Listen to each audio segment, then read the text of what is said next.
This is Glow in the Dark Radio.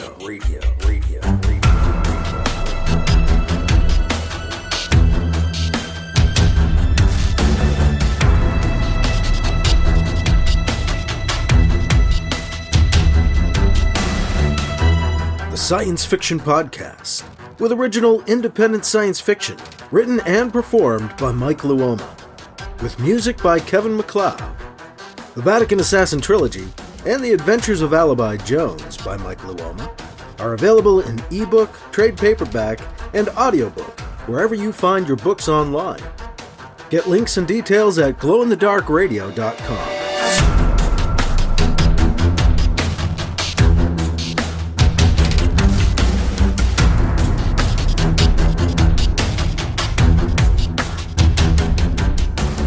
This is the Science Fiction Podcast, Glow in the Dark Radio.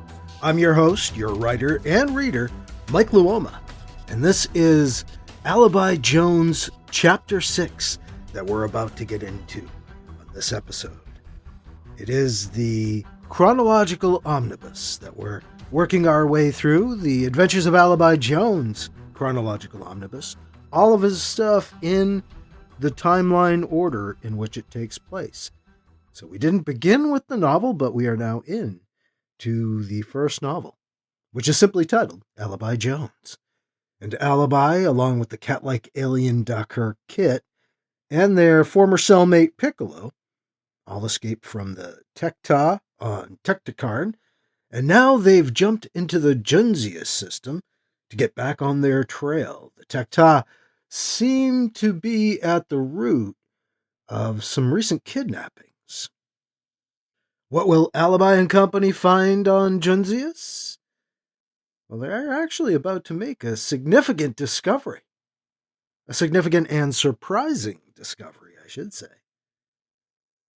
Join us for Chapter 6 of Alibi Jones and find out what that is on this episode of Glow in the Dark Radio. In book news, if you're listening to this on Sunday, the 22nd, on the equinox, you can get a free ebook. You can get my Ancient Stone Mysteries of New England ebook for free at Amazon all day today, Amazon.com. It's free for the Kindle and whatever reading device you use to read your ebooks, but it's available there at Amazon for free today. My gift to you on the equinox. So if you'd like to get that, just head to Amazon and look for Ancient Stone Mysteries of New England by me, yours truly, Mike Luoma. There's also a link in the show notes. And once again, a big thank you to my patrons who help keep this whole thing going. You know who you are, and I do appreciate it. You can do it at any level, $2, $5, or $10 a month. It all helps me keep the podcast going. And there are a handful of people who do. So thank you. Thank you for being a patron. And if you're interested in learning more, please head to Patreon, Patreon, patreon.com/glowinthedarkradio. Or again, follow the link in the show notes. We're getting into Chapter 6 of Alibi Jones, coming up next on Glow in the Dark Radio. Hi, I'm JC. My co-host Cindy and I host the Fix It Home Improvement Podcast.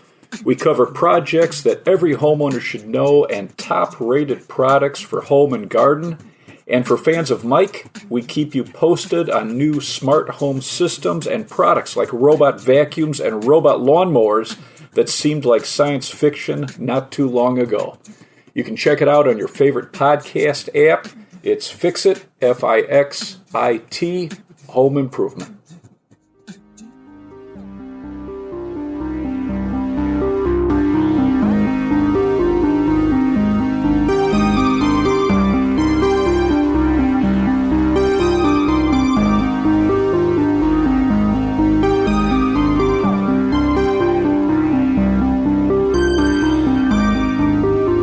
Now here's Chapter 6 of Alibi Jones on Glow in the Dark Radio.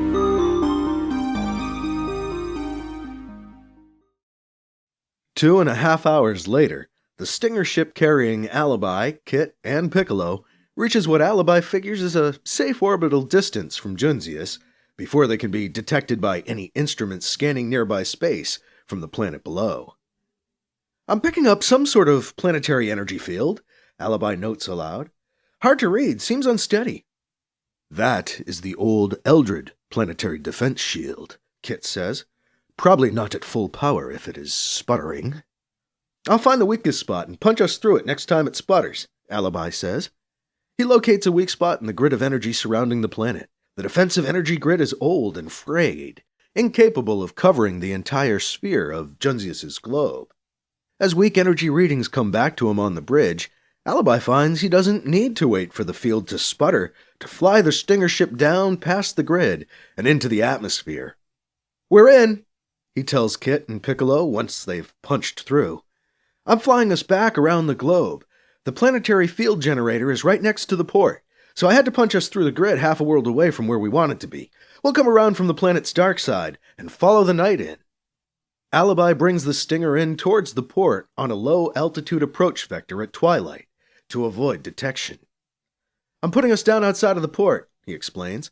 "There's some desert scrubland there." Alibi lowers the ship to the surface in stealth with a lights-out landing. "All right, let's find out what the Tech-Ta are up to," Alibi says. They seal the ship and set out. Low scrub brush provides little obstacle as the three of them scramble through the darkness towards the port. "I hope we find your friend and your sister," Kit tells the two humans. "I find just being off that malodorous vessel has put me in a better frame of mind." "Makes you use bigger words, too," Piccolo notes with some amusement. "Shh!" Alibi, feeling like the sensible one of the three, tries to quiet them down. They're nearing the outer wall of the port. "I hear Tech-Ta voices," Kit tells him in a hushed purr. "I don't hear—" Piccolo stops when Alibi raises an open-palmed hand in his face. Alibi puts his finger up to his own lips in the universal sign for quiet. Piccolo nods. The two men look at the feline alien. His eyes are staring up, off into space, as he listens for the sound of the Tech-Ta. He's slowly shaking his head from side to side. Alibi can almost hear him in his head. "Not yet." The three stay frozen in place until Kit's head begins to nod yes. "Shh," he purrs. "From what I heard, there is a door in the wall close by. Follow me." He leaps across the scrub into the darkness near the wall. Alibi and Piccolo follow, closing the distance. "Better sight?" Piccolo grouses in a whisper. "Better hearing? Damn! What do they have that's not better? Not fair!" Alibi glares at him, hoping he'll shut up. "Sorry," the man whispers. "Brittle bones," Kit says, suddenly standing next to them. "Our homeworld, has lower gravity. We Dakhur are born to leap, born for grace, but our bone structure is more fragile than yours." The Catman turns and pads away. "Come," he says, turning back to them. "I've got the door open. There is either no one nearby inside now, or they are unnaturally quiet for Tech-Ta." Kit, Alibi, and Piccolo make their way through a door in the port's outer wall and into a ship bay. A small Tech-Ta cruiser sits in the bay, hooked up to fuel lines and energy chargers. Not the ship they're after. Alibi remembers the ship they're looking for well. He saw it just before the Tech-Ta grabbed him. What was it Kit called it? An Overlord's family ship? Whatever the name, it wouldn't fit into this small outer bay. The Tech-Ta elite family freighter would be over that way, Kit says, gesturing towards the port's control tower. The prestige bays will always be close to the tower. They make their way, bay by bay, towards the tower. Most are empty. Those containing ships seem shut down for the night. As they near the tower, they can see light rising up from a large bay ahead. "I bet you that's it," Piccolo observes astutely. Alibi just gives him the glare again. "I'm just saying," Piccolo says, lowering his volume. Now both Alibi and Kit are glaring at him. He stares back, but doesn't speak again. Kit nods at the way ahead, and they continue. They reach the connecting door next to the well-lit bay and stop to listen for noises on the other side. It sounds like a bunch of people eating, Kit says. Alibi tries the door. Unlocked. He opens it just enough to take a look through. He sees the elite family freighter, as expected. Another sight not quite as expected? Under high-powered lighting units stretch several sideless tents. Underneath one of the tents sit 2 tables of people, eating dinner. Alibi feels Piccolo breathing down his neck as he tries to get a look beyond the door. He moves back and down a bit so Piccolo can have a look. "There she's here," he says in an excited whisper. "Katie's here. We've got to save her." "I know you want to save her," Alibi whispers, "but that might have to wait. We're way outnumbered." "Attention!" The amplified voice of a Tech-Ta guard echoes out. Kit, Alibi, and Piccolo freeze in place. "Feeding time ends in 5 minutes. Prepare to return to the ship for sleep cycle." Alibi realizes he's been holding his breath. The guard wasn't looking for their attention, luckily. The guards escort their prisoners back onto the ship. The high-powered lights are extinguished. Kit, Alibi, and Piccolo retreat back 3 bays to discuss what they can do. Shouldn't there be more people here? Alibi wonders out loud. More? Kit asks. I was counting them. There's about 40 people. That's 1 ship's worth of kidnap victims, if that, Alibi notes. Where are they keeping the others? There were more people taken before this. My friend Miss K was taken before this. Where is she? Piccolo shrugs. They may have moved on, Kit observes. That's what I'm thinking. There's no way this is their ultimate destination, Alibi continues, making his point. Where are they going after they leave here? Where are the Tech-Ta taking them? And why so many stops? Very good questions, Kit says. This is obviously not the end of the line. Yeah, obviously, Piccolo echoes. So, do we wait and see what happens next? Kit asks. I guess, Alibi says. Hey, what about my sister? Can't we get her out of there? I do not think we can do both, Kit says, shaking his shaggy head. Maybe we can, Alibi says.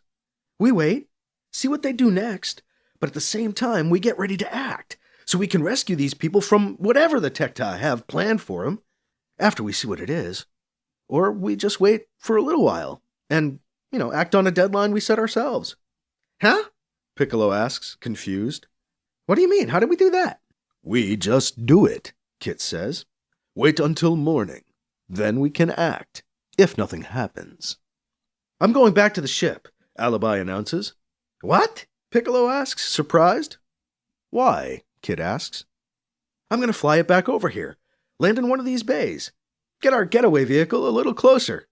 That way we might stand at least some chance of getting some of those people out of here. Might as well move the ship now while it's still dark. Then when they get them out under the tent for breakfast, we can bust them loose. What do you think? I think you are crazy. But good crazy, Kit tells him. Go, bring the ship here.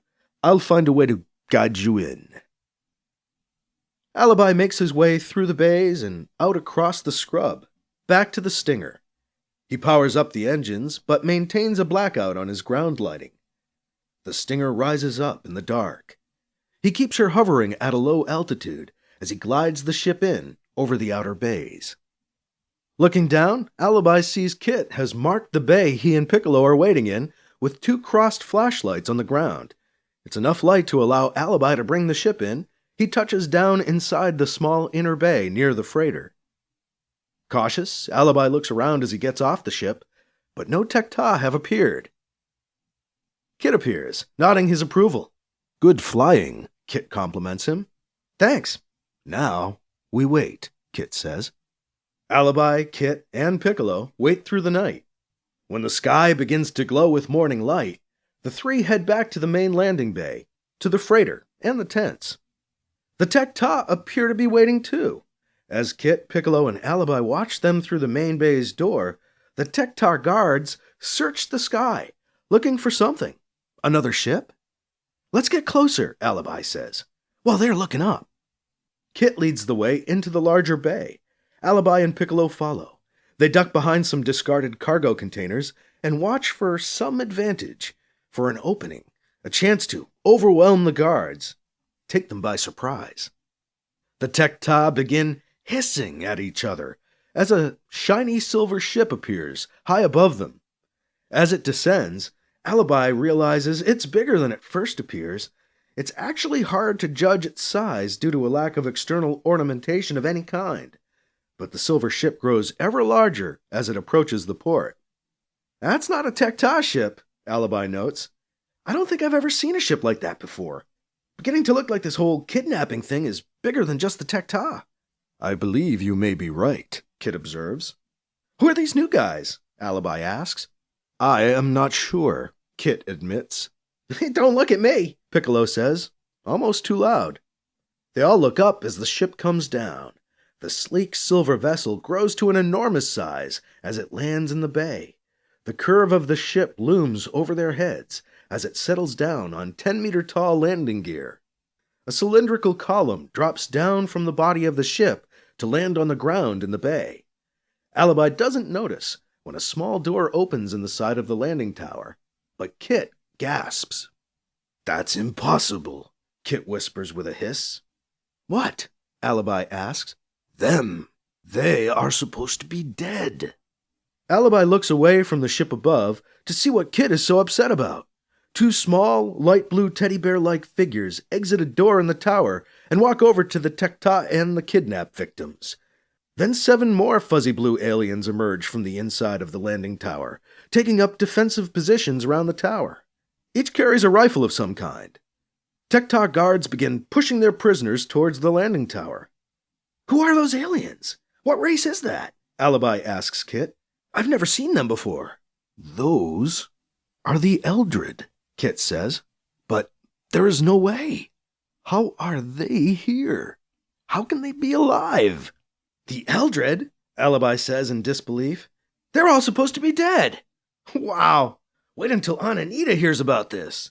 The Eldred? Piccolo asks, again a bit too loud. Hey! A Tech-Ta guard spots them and fires its burner at the trio. Flash! Shit! Alibi swears as the crates in front of them erupt into flames from the blast of the burner's beam. We've got to get out of here! My sister! Piccolo shouts at the other two. We must go. We cannot get her now, Kit tells him. Alibi is already heading for the door. Piccolo looks torn, but he leans back towards the Tech-Ta and their prisoners. We'll follow them to their next stop, Alibi shouts at the man. Flash! The burner beam slices into the ground on Piccolo's right. Ah! He screams, collapsing to the landing bay floor. Alibi goes back to check on him. Piccolo is curled up cowering, but doesn't appear to be harmed. Let's go! Alibi shouts at the man, trying to get him back up and running. Flash! Alibi ducks as burner fire brushes nearby. Oh man, Piccolo mumbles. He stumbles up onto his feet and lurches forward. We're not gonna make it! Alibi, Piccolo, come on, Kit calls from the doorway. Coming! Alibi grunts as he runs. Piccolo lags behind, still protesting. You gotta promise me! We gotta save my sister! We will, later! We'll try, Piccolo, just move your ass! Flash! Let us go, Kit calls again. Alibi and Piccolo stumble ahead and follow Kit out of the main bay door. Flash! I think they burned my heels, Alibi says as he and Piccolo catch up to Kit. The Catman is cycling open the Stinger ship's airlock. Lucky it is just your heels. We must get out of here now, Kit says, an edge in his voice. But my sister, Piccolo protests. We will continue to follow her and her new captors. At a safer distance. Let us go, Kit says. He turns and enters the ship. Alibi motions for Piccolo to go ahead. He follows him in, swinging the ship's airlock door shut behind him. Flash! A burner beam blasts the outside of the Stinger ship's door, loud enough for them to hear inside. Kit, Piccolo, and Alibi exchange uh-oh looks. I'll get to the bridge, Alibi says. Kit begins. He pauses, his voice choking a bit as he tries not to breathe. I will head for the engine room. Piccolo stands frozen for the moment, stunned. Almost had her back, he says, mostly to himself. You coming? Alibi calls over to Piccolo. What? Piccolo says, slowly snapping out of it. Yeah, I'll be there in a second. Alibi laughs to himself over Kit's discomfort with the ship's stench as he makes his way to the bridge at a run. He slips into the pilot's seat and fires up the ship's engines. Boom time! A metallic, echoing boom rings through the ship. Alibi is tossed sideways. That was a big gun. Boom time! The ship is slapped backwards. Piccolo comes tripping in from the corridor onto the bridge, sprawling out onto the deck on all fours. That big silver ship must be firing on us, Alibi says. Get in that deck chair if you can. Alibi settles back into his seat and triggers the command that fires the thrusters and lifts the ship up off the surface of Junzias. He punches the controls for more engine power. Alibi brings the Stinger ship up off the ground at a steep angle of ascent, punishing the engines and testing the vessel's structural integrity as he attempts to escape from the aliens and their superior firepower. Piccolo didn't make it into a seat. He's pressed back against the rear wall of the bridge as the ship rises. The old Stinger ship is shaking as it screams up off the planet's surface. Boom! The ship lurches to the left as it absorbs a glancing blow from the alien weaponry. They must have taken off to come after us. Alibi tries to call up an analytical display to see how close the silver ship is. Come on, give me tactical, he shouts at the control panel in front of him. Some old voice recognition control kicks in, and a heads-up tactical display screen pops up in front of his face. Their ship shows up as a gold blip, their pursuer as a light blue blip. The blue blip is gaining. Alibi punches in the transspace coordinates for Cat's Eye and starts hitting the jump controls, but the transspace drive in the old ship is slow to respond. Piccolo struggles up into the chair next to Alibi. What's going on? Piccolo asks. Nothing! Absolutely nothing! That's the problem! Alibi says sharply. Alibi? Kit calls over the comm. Yeah, Kit. We do not yet have enough energy built up to power the transspace drive. Kit breaks the news to him. You should not trigger it again for the moment. Your last attempt drained the meager power battery with which this vessel is equipped. It is starting to build power up again now. Alibi is watching their blue blip get closer to his gold blip. How much longer, Kit? Another 2 minutes, approximately. Shit, we don't have 2 minutes. It is coming back up. It is just a bit slow, Kit tells him. Tell me when we can jump. Alibi waits for Kit to respond. He plots a serpentine course for the Stinger ship as he watches the blue blip draw closer. The alien ship fires at them again, but misses the Stinger. Keep missing. Kit! Not yet. The power is still building up in the battery. I am sorry this ship is so ill-equipped. Not your fault, Alibi admits. Might not matter whose fault it is if we don't get... Now! Kit shouts over the comm, interrupting him. Alibi punches in the jump for Ceres Central, and they flash out of the system. As they hit transspace, the enormity of what he's seen is still hitting him. The Eldred? Alive? Hananita's not going to believe this.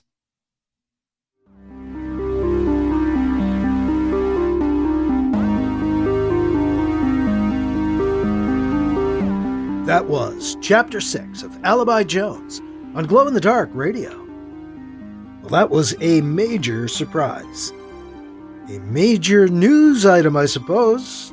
Breaking news. The Eldred, thought to be long dead since the end of the war 25 some odd years ago. What are they doing here? Seemingly working with the Tecta. What are they doing here alive? There shouldn't be any Eldred around. But there they are. And the Eldred even seemed to maybe be controlling the Tecta. So they may be the ones kidnapping humans. What is going on? We're heading for Ceres Central with Alibi Kit and Piccolo in Chapter 7 of Alibi Jones. coming up on our next episode of Glow in the Dark Radio. Wanted to mention again, if you're listening to this on Sunday the 22nd on the equinox, you can get my Ancient Stone Mysteries of New England ebook for free at Amazon. My gift to you on the equinox. And a big thank you to patrons who help keep the podcast going. Thank you, thank you, thank you. Many thank yous to patrons. Find out more about becoming a patron at patreon.com/glowinthedarkradio. And that is all for this week. I'm your host, your writer and reader, Mike Luoma. Thank you again for listening to Glow in the Dark Radio.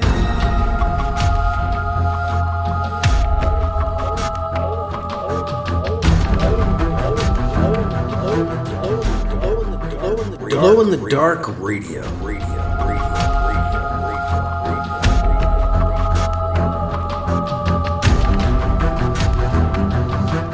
This podcast presentation is copyright 2023 by Michael F. Luoma and is protected under a Creative Commons Attribution, Non-Commercial, No Derivatives 4.0 International License, CC by NCND 4.0. Music by Kevin MacLeod. You can find his work at incompetech.com.